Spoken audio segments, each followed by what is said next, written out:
नमस्कार, स्वागत है आप सभी का। मैं हूं आपके साथ आस्था कौशिक। उत्तर प्रदेश में सियासी हलचल एक बार फिर से बढ़ चुकी है। बीजेपी एक तरफ शपथ ग्रहण समारोह की तैयारी कर रही है, तो अखिलेश यादव उत्तर प्रदेश की सियासत को धार देने के लिए दिल्ली छोड़कर अब यूपी में डेरा जमाने की तैयारी कर चुके हैं।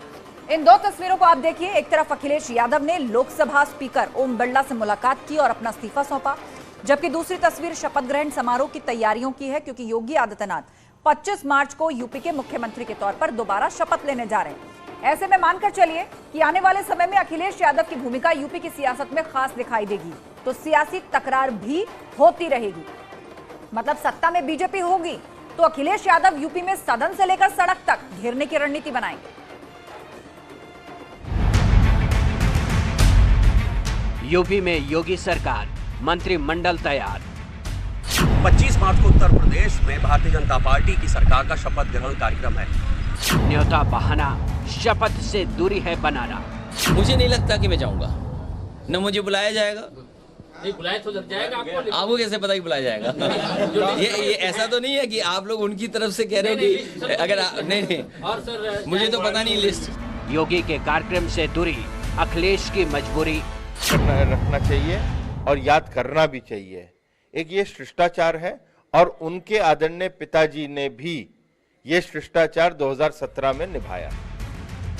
योगी का शपथ ग्रहण 25 मार्च की तैयारी खास। जो गाड़ी देख रही हैं आप, ये भी एडीसीपी लखनऊ की है, यानी कि ऐसे करके सुबह से ही यहाँ पर हलचल बढ़ी हुई है। न्यूज 18 का खास शो देखिए, अपनी ढपली अपना राह। और इस पर चर्चा के लिए पूरा गेस्ट पैनल हमारे साथ जुड़ चुका है और साथ ही हमारे सहयोगी अलाउद्दीन भी लखनऊ से हमारे साथ लाइव हैं। पवन गौड़ हमारे सहयोगी दिल्ली से हमारे साथ लाइव हैं। भाजपा प्रवक्ता एसएन सिंह, प्रोफेसर भुवन जोशी, समाजवादी पार्टी के प्रवक्ता संजय राणा, राजनीतिक विश्लेषक, आप सभी लोगों का बहुत बहुत स्वागत है। लेकिन सबसे पहले हम चर्चा की शुरुआत करें, अपने रिपोर्टर से हम एक अपडेट ले लेते हैं। सबसे पहले रुख हम अलाउद्दीन का करेंगे। अलाउद्दीन, लोकसभा की सदस्यता छोड़कर अब पूरी तरह से उत्तर प्रदेश पर फोकस करने की तैयारी कर रहे हैं अखिलेश यादव। विधायक रहेंगे करहल से और उत्तर प्रदेश की राजनीति में मजबूत विपक्ष के तौर पर रणनीति बनाकर अखिलेश आगे बढ़ने की तैयारी में है। हाँ जी, बिल्कुल इन्हीं तर्कों के बिना पर करहल और आजमगढ़ में मीटिंग करने के बाद जो पदाधिकारी थे, सीनियर लीडरान थे, उन तमाम लोगों से सलाह मशवरा लेने के बाद आज ये फैसला किया गया है। क्योंकि समाजवादी पार्टी का मानना है कि दोनों जो लोकसभा की सीटें हैं, चाहे वो रामपुर हो या फिर आजमगढ़ हो, यहाँ पर 2024 से पहले एक बाई इलेक्शन भी करवा लिया जाए, ताकि इस बाई इलेक्शन के बिना पर इस बात के ताप को भी देख लिया जाए कि आखिर समाजवादी पार्टी इन लोकसभा इलेक्शन में किस तरह का परफॉर्म करती है। साथ ही उत्तर प्रदेश की विधानसभा में अखिलेश यादव की मौजूदगी उनके तमाम विधायकों और खासतौर से गठबंधन दल को एक साथ एकजुट करने में मददगार साबित होगी। साथ ही विभिन्न मुद्दों पर जिस तरह से विधानसभा के अंदर या विधानसभा के बाहर सड़कों पर जब प्रदर्शन की बारी आती है, वो अखिलेश यादव की अगर मौजूदगी साथ में रहेगी तो शायद समाजवादी पार्टी और ज्यादा खुद को मजबूत पाएगी। तो ऐसे में इन तमाम बिंदुओं को देखते हुए यह फैसला लिया गया है। निदा पोजीशन भी अखिलेश यादव बनेंगे, तो ऐसे में आप मान के चले कि सदन के अंदर एक स्वस्थ लोकतंत्र की प्रक्रिया की देखने को मिलेगी। बिल्कुल, यानी चुनाव बेशक समाजवादी पार्टी हारी, लेकिन उसके बावजूद भी सड़क से लेकर सदन तक घेरने की जो रणनीति है, मुद्दों को उठाने का जो हम देख रहे हैं लगातार कि चुनाव परिणामों के बाद भी कई मुद्दे ऐसे हैं जो लगातार समाजवादी पार्टी की तरफ से उठाए जा रहे हैं, वो आने वाले समय में भी ऐसे ही जारी रहने वाला है। पवन गौड़ का रुख करते हैं, लखनऊ से हमारे साथ जुड़ रहे हैं। पवन, कहा यह भी जा रहा है कि 2024 यानी लोकसभा चुनाव नजदीक है, तो समाजवादी पार्टी क्या तैयार नहीं थी या हार के बाद उसको लगता है कि 2024 के लिए कड़ा मुकाबला नहीं दे पाएगी, इसीलिए सीधा अब 2029 पर ही फोकस किया जाए?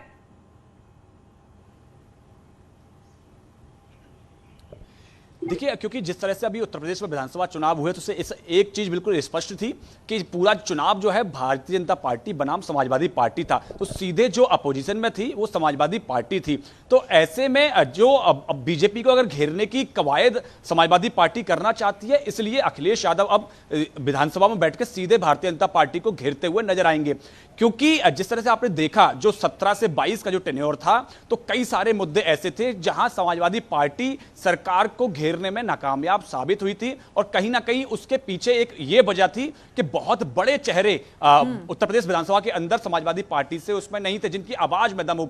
अब जब अखिलेश यादव जब जाके कोई मुद्दा उठाएंगे तो उससे एक अलग इंपैक्ट आता है, उसको मीडिया कवरेज ज्यादा मिलती है और उसकी आउटरीच जो है वो ज्यादा होती है और जनता में पहुंचने में उसमें कामयाबी मिलती है। तो इसी ये बहुत बड़ा कारण है क्योंकि दिल्ली में आप लोकसभा में बैठ के बहुत कम मुद्दे उठा पाते हैं प्रदेश को लेकर, बहुत कम बातें आपकी यहां हो पाती हैं। और बिल्कुल, और जो दूसरी बात महत्वपूर्ण अलाउद्दीन कह रहे थे वो ये कि समाजवादी पार्टी के जितने भी विधायक हैं जो चुनकर अब जाएंगे विधानसभा विपक्ष में बैठेंगे तो अखिलेश यादव की मौजूदगी निश्चित तौर पर उन्हें हतोत्साहित नहीं होने देगी, उनके अंदर वो जज्बा वो उत्साह जगाए रखेगी कि पार्टी को हमें आगे ले जाना है। चर्चा की शुरुआत करते हैं, हमारे सभी गेस्ट भी हमारे साथ जुड़े हुए हैं। बीजेपी से एसएन सिंह हमारे साथ हैं।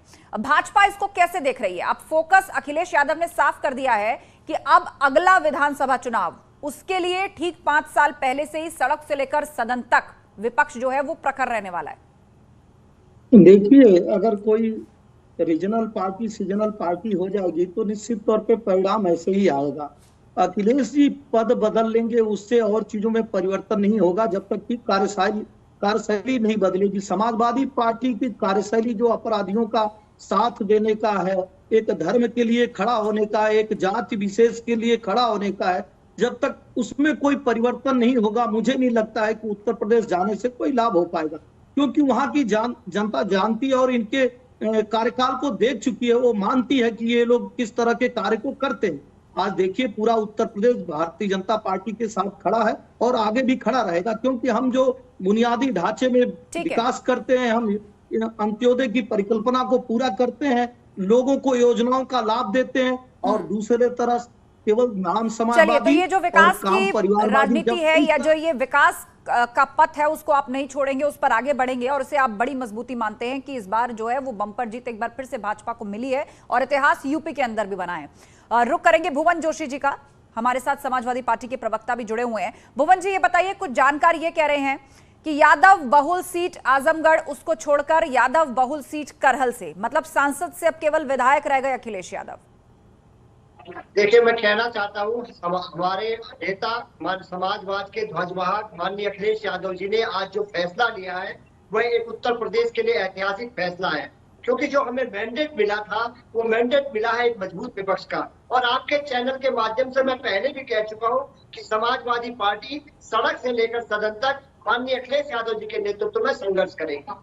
और इसी के परिप्रेक्ष्य में आज उन्होंने करहल को चुनने का काम करा और उन्होंने तय करा है कि उत्तर प्रदेश के मातृशक्ति की, युवाओं की, बेरोजगारों की और हमारे विद्यार्थियों की, हमारे अगड़ों की, पिछड़ों की, अल्पसंख्यकों की लड़ाई को लड़ने का काम समाजवादी पार्टी और प्रखर तरीके से करेगी, क्योंकि हम उत्तर प्रदेश की जनता का धन्यवाद भी कर चुके हैं और पुनः धन्यवाद करना चाहते कि आज हमें उन्होंने नंबर 1 हमारी सीटें बढ़ा दी, नंबर 2 हमारा वोट परसेंटेज बढ़ा दिया और उत्तर प्रदेश की महान जनता ने तय कर दिया कि उत्तर प्रदेश में केवल 2 पार्टियां, 2 ध्रुवीय पार्टी रहेगी, एक पार्टी भारतीय जनता पार्टी। चलिए, तो जो मैंडेट मिला है वो विपक्ष में बैठने का मिला है, इसी कारण अब पूरी तरह से बतौर विपक्षी पार्टी अपने सबसे बड़े चेहरे के साथ, जो कि अखिलेश यादव है समाजवादी पार्टी के अंदर, वो अब विधानसभा में नजर आएगी। संजय राणा हमारे साथ जुड़े हुए हैं, राजनीतिक विश्लेषक है। संजय जी, आप किस तरह देख रहे हैं इस फैसले को? अलग अलग राय है, सियासी जानकार इसको अलग तरह से इंटरप्रेट कर रहे हैं।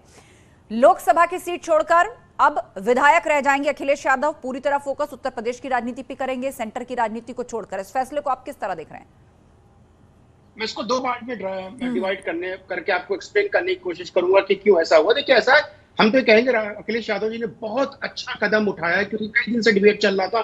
काफी डिबेट में हमने बोला कि इनके लिए अगर दिल्ली मूव होते हैं तो सही कदम नहीं होगा। देखिए, उनको 122 सीटें मिली है उत्तर प्रदेश में और उत्तर प्रदेश में आप देखोगे विपक्ष एकदम विहीन, एकदम नंबर खत्म हो चुका है। बीजेपी का भी कोई विपक्ष नहीं है। अगर समाजवादी पार्टी अगर विपक्ष में रहना चाहती है और विपक्ष को और पक्ष को खड़ा कंपटीशन देना चाहती है, अपने मुद्दे उठाना चाहती है, तो उन अखिलेश यादव को वहां रहना बहुत जरूरी है। और रहने से भी नहीं होगा, रहने के साथ साथ स्ट्रैटेजी और प्लानिंग के साथ इनको मूव करना पड़ेगा कि कैसे भारतीय जनता पार्टी को घेर सके।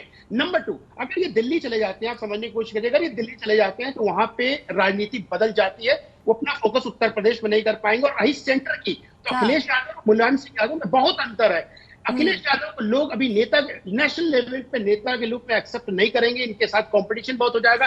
बिल्कुल, और इसी बारीकी को भांपा होगा अखिलेश यादव ने, निश्चित रूप से अपने सलाहकारों की राय सुनी होगी और उनको ये लगा होगा कि अभी पूरा फोकस जो है उत्तर प्रदेश में जो है वो पार्टी को मजबूत करने पर रखा जाए। आप सभी से हम चर्चा करेंगे, लेकिन बता दें अपने दर्शकों को कि 25 मार्च को मुख्यमंत्री योगी आदित्यनाथ के लिए जो शपथ ग्रहण समारोह होने जाना है, जहां वो बतौर मुख्यमंत्री शपथ लेंगे। इस कार्यक्रम में कई बड़े नेता शामिल होंगे, तो चलिए आपको बताते हैं एक बार फिर से। इसके बाद योगी आदित्यनाथ के शपथ ग्रहण समारोह की तैयारियों पर हम चर्चा करेंगे। सीएम योगी 25 मार्च को सीएम पद की शपथ लेंगे। लखनऊ के एकाना स्टेडियम में शाम 4 बजे से यह समारोह आयोजित किया जा रहा है। प्रधानमंत्री नरेंद्र मोदी शपथ ग्रहण समारोह में उपस्थित होंगे। केंद्रीय गृह मंत्री अमित शाह इस शपथ ग्रहण समारोह में पहुंचेंगे। इसके अलावा रक्षा मंत्री राजनाथ सिंह वो भी शपथ ग्रहण समारोह में शामिल होने जा रहे हैं। बीजेपी अध्यक्ष जेपी नड्डा वहां पे होंगे। कुल मिलाकर 250 वीवीआईपीज की एक बड़ी लिस्ट है। कार्यक्रम में शामिल होने की संभावना किन किन लोगों की है? केंद्र सरकार के कई मंत्री वो भी शपथ ग्रहण समारोह का हिस्सा हो सकते हैं। बीजेपी शासित राज्यों के मुख्यमंत्री भी पहुंच सकते हैं शपथ ग्रहण समारोह में हिस्सा लेने के लिए। संघ और बीजेपी के वरिष्ठ पदाधिकारी भी पहुंच सकते हैं। सीएम योगी 25 मार्च को सीएम पद की शपथ लेंगे, तो ऐसे में भाजपा और संघ उससे जुड़े हुए बड़े चेहरे, उससे जुड़े हुए बड़े पदाधिकारी जो है शपथ ग्रहण समारोह का हिस्सा हो सकते हैं। लेकिन एक बड़ी बात जो सामने आई, जिसको लेकर अब सियासत भी तेज हो गई है, वो ये कि जब अखिलेश यादव से इस शपथ ग्रहण समारोह के बारे में पूछा गया तो उन्होंने जवाब दिया कि मुझे नहीं लगता मैं जाऊंगा या मुझे बुलाया भी जाएगा। एक राजनीतिक शिष्टाचार के लिहाज से अगर उसे देखा जाए, प्रोफेसर भुवन जोशी, तो इसके मायने काफी गलत निकाले जा रहे हैं। 2017 में नेताजी मुलायम सिंह यादव ने भी अटेंड किया था शपथ ग्रहण समारोह, तो यदि न्योता आता है तो मैं नहीं जाऊंगा, इस तरह की बात कहना अखिलेश यादव जैसे परिपक्व राजनेता से ये कैसे एक्सेप्टेबल है? इस तरह की बात उन्होंने नहीं कही है। उन्होंने इस तरह की बात कही है, पहले तो निमंत्रण आएगा। मैं आपको एक साधारण उदाहरण से, एक आम जनमानस के उदाहरण से समझाने की कोशिश करूंगा। आप कहते हो कि मैं फलानी शादी में जाऊंगा नहीं जाऊंगा, लेकिन उसके लिए जरूरी तो है कि पहले आपको निमंत्रण आए। आप निमंत्रण के बिना आप तैयारी कर लोगे नहीं, लेकिन उन्होंने तो डिक्लेयर कर दिया ना पूरी बात। अगर आपने सुनी हो, आप चाहेंगे तो मैं दोबारा से वो वीडियो भी प्ले करवा दूंगी। उन्होंने साफ कहा मुझे नहीं लगता मैं जाऊंगा और मुझे नहीं लगता मुझे न्योता भी आएगा। ये दो बातें हैं, बीच में कॉमा लगा है, लेकिन दोनों के अपने अपने मायने हैं। भुवन जोशी जी देखिए, मैं कह रहा हूँ समाजवादी पार्टी एक ऐसी विचारधारा की पार्टी है। हम लोग अपना चिंतन और मनन करते हैं और हम लोग उचित समय पर उचित निर्णय लेते हैं। अभी उसका समय नहीं आया, पहले उनका निमंत्रण आ जाए, उसके बाद पार्टी फैसला ले लेगी। अच्छा ठीक है, एसएन सिंह जी इस बात का जवाब दीजिए। वो ये कहकर बच रहे कि पहले निमंत्रण तो आए, हमारे इस बात का गलत मायने निकाला जा रहा है। हम एक लोकतांत्रिक और मर्यादित पार्टी है, लेकिन आप देखिए अखिलेश यादव जी पहले से ही ढोल नगारे पीट रहे हैं कि मुझे वहां नहीं जाना है। और दूसरी बात, अखिलेश जी के अंदर हमेशा से शिष्टाचार की कमी रही। पिताजी के साथ व्यवहार रहा हो, जनता के साथ व्यवहार रहा हो, प्रदेश के लोगों के साथ व्यवहार रहा हो, उस तरह का व्यवहार प्रस्तुत करते हैं जैसे उस पूरे व्यवहार में घमंड और घमंड दिखाई देता। मैं कह रहा हूं चुनाव लड़ना, हारना, जीतना ये चलता रहेगा। हर 5 वर्ष बाद कोई जीतेगा, कोई हारेगा, लेकिन एक शिष्टाचार होता है। अगर कोई बुलाता है तो दूसरी पार्टी के लोग जाते हैं, तमाम विपक्ष के लोग आएंगे और राष्ट्रीय पार्टी के नेता भी आएंगे। और मैं तो कह रहा हूं कि अखिलेश जी को विनम्रता दिखाना चाहिए, इस तरह की बात नहीं करनी चाहिए। ठीक है, क्योंकि भुवन जोशी जी इस पर कुछ कहना चाह रहे हैं। आपने रिएक्ट किया एसएन सिंह जी, भुवन जोशी की बात सुन लेते हैं, वो कुछ कहना चाह रहे हैं जी। देखिए, मैं कहना चाहता हूँ अपने भारतीय जनता पार्टी के प्रवक्ता साथी सिंह साहब से कि किसी के भी परिवार में, किसी के भी व्यक्तिगत में ना करें। अगर हम कहेंगे तो फिर इनको दिक्कत होने लगेगी। हम अपने मर्यादित, ये अपने आप को शब्दों से कहने से नहीं होता कि कोई व्यक्ति में मर्यादित है, मर्यादित दिखता है। आपका यही आचरण। अच्छा ठीक है, ये राय जनता बनाएगी। मर्यादा, अमर्यादा, शिष्टाचार, ये राय जनता बनाएगी। लेकिन राजनेता जिस तरह की बात करते हैं, किस तरह के मौके होते हैं, और पूर्व में कई उदाहरण भी हैं, उसे लेकर जरूर जो है वो एक राय कायम होती है और वो राय सीधे जनता बनाती है। संजय राणा जी जाते जाते, क्योंकि अब शो क्लोज करना है, ठीक है, आप लोगों ने अपनी बात को रखा। संजय राणा जी, सवाल आपसे भी इसी पर यही कि अखिलेश यादव जैसे परिपक्व लीडर का इस तरह से कहना, मुझे नहीं लगता मैं जाऊंगा और मुझे न्योता आएगा भी नहीं, तो ये क्या संदेश दे रहा है? देखिए, अखिलेश यादव जी विपक्ष के एक नेता है, एक फेस है और उनको इन्विटेशन 101% जाएगा।